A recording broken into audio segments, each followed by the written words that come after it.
métier réunit vraiment toutes les valeurs aussi auxquelles je crois. Donc tout ce que j'aime autour du travail du bois, les matières naturelles, les matières nobles, le respect de l'environnement. Le métier de tapissier fait qu'on restaure des biens, des meubles, on les fait durer dans le temps.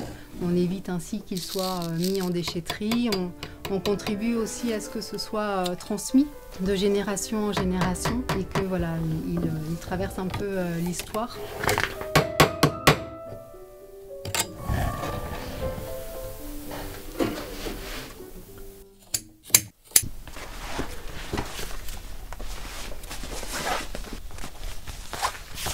C'est un fauteuil ancien de famille, donc qui appartenait aux parents de ma cliente. Donc c'est vraiment un beau bois, c'est un bois de noyer. C'est pour ça qu'il a une teinte qui est naturelle, un bois foncé.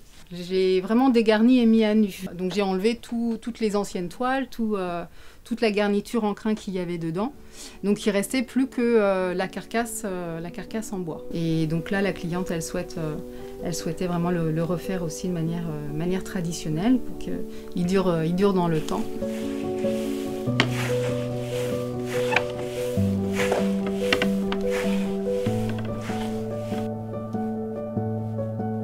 C'est vrai que je travaillais auparavant dans le secteur médico-social, ça faisait une douzaine d'années. À un moment donné, je faisais le constat que je ne m'y épanouissais plus forcément. Dans ces métiers-là, on est beaucoup tourné vers les autres, au risque de s'oublier soi-même et au risque de finalement de ne pas forcément savoir qui on est. J'avais besoin d'autre chose, besoin d'indépendance, de liberté de choix, d'action. Trouver peut-être un métier qui correspondait encore plus à qui j'étais. Et donc quand j'ai mis le doigt sur le métier, la fiche métier tapissier d'ameublement, ça a été là tout de suite une évidence.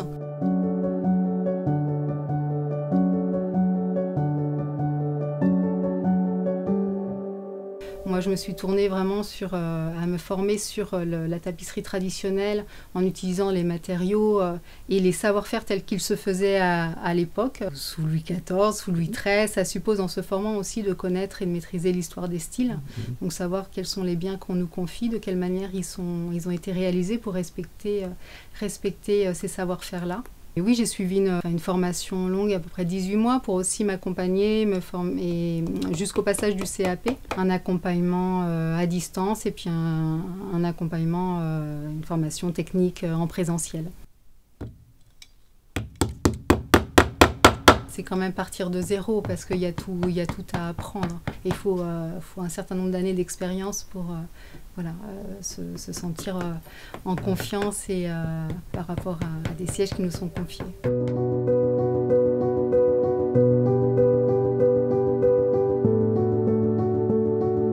J'ai eu à restaurer des fauteuils tonneaux, une paire de fauteuils tonneaux d'époque 1930, époque art déco. J'ai failli ne pas le voir, mais au milieu du crin végétal, il y avait un papier froissé. En le dépliant, c'est là que j'ai découvert qu'il y avait des mots décrits dessus. Donc certains mots étaient vraiment effacés par le temps, c'était devenu vraiment illisible, mais en tous les cas, ce qui m'a fortement touchée, c'est que je me suis rendu compte que c'était un poème qui était écrit, parce que c'était pas des mots comme ça par hasard. Le début du message, ça commençait par la part du bonheur. Pour moi, c'était d'époque en fait. Ce mot avait 90 ans, voilà.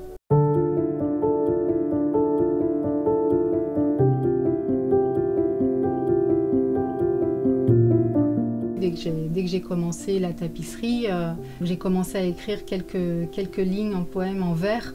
Un cadeau d'un père pour sa fille qu'il aime, fauteuil de famille si cher à leur cœur, souvenir d'une mère partie de bonheur, fauteuil restauré et relooké pour un nouveau-né sur le point d'arriver.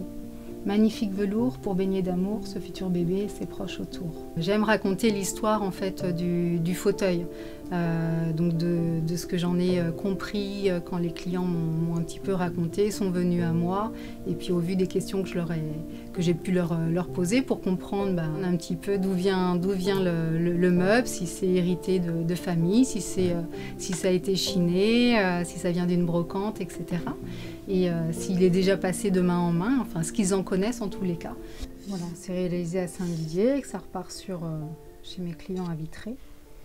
Ce que j'ai fait, restauration complète traditionnelle et la date et puis mon nom. Et du coup, voilà, je l'intègre en général dans les dossiers, dans la garniture des dossiers, parce que c'est fait de manière moins fréquente qu'une assise en fait, qui est plus sollicitée.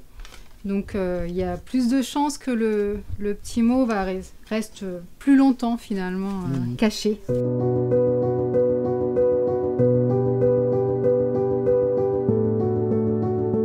Ça donne une âme un peu plus au fauteuil, ça laisse une trace pour le prochain tapissier. C'est toujours une émotion vraiment particulière de tomber sur soit une date, là donc c'est au-delà d'une date. Là on a en même temps l'histoire du fauteuil qui est mis en poésie. J'avais envie de le faire comme ça, je me fais plaisir en le faisant. C'est un moment avec des sentiments un peu mélangés en fait, parce qu'on a hâte de le faire découvrir aux clients et en même temps c'est pas si simple aussi de le lâcher. On a mis un peu de soin, un peu de cœur à l'ouvrage.